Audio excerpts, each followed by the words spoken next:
Hello, my name is Armando Contreras, and this is my week 3 discussion assignment.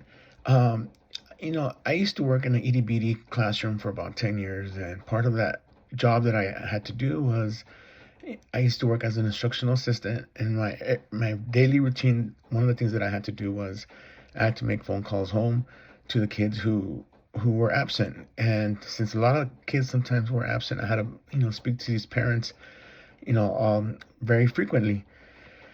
And in the very beginning, when I started doing that, I'll be honest with you, I had a lot of bias towards these parents. I know I shouldn't have judged, but I felt like whenever there's dysfunctional students, there's always dysfunctional parents.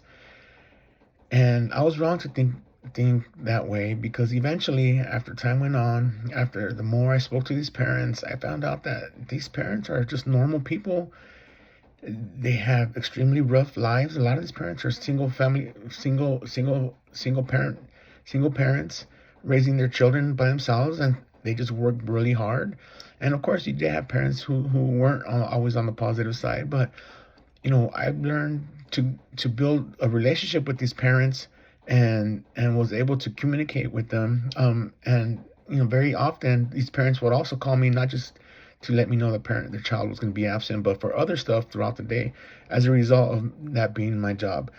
But let me talk about what I got out of these two videos. The first video from the San Bernardino City Unified School District, one of the teachers said she calls home just to tell parents uh, positive things, like your kid's doing an awesome job.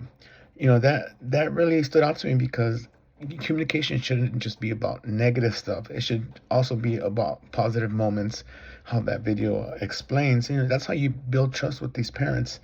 In the second video that we watched, the Cecil Carroll's TED Talk videos, she made a lot of good points.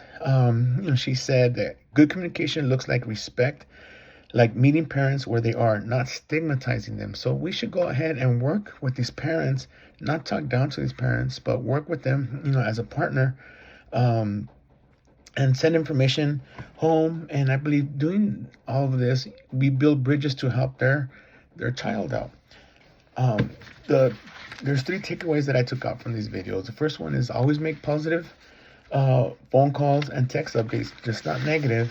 The second takeaway I got was I learned how to go ahead and get into a procedure or a weekly routine where I do some kind of newsletter to remind parents what's going on in the classroom. It doesn't have to be something formal. It could be something like on the Band app or the Remind app.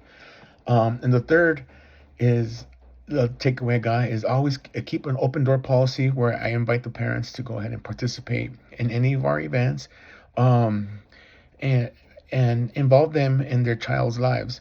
I strongly feel that doing this will tear down some barriers, and it'll benefit the child.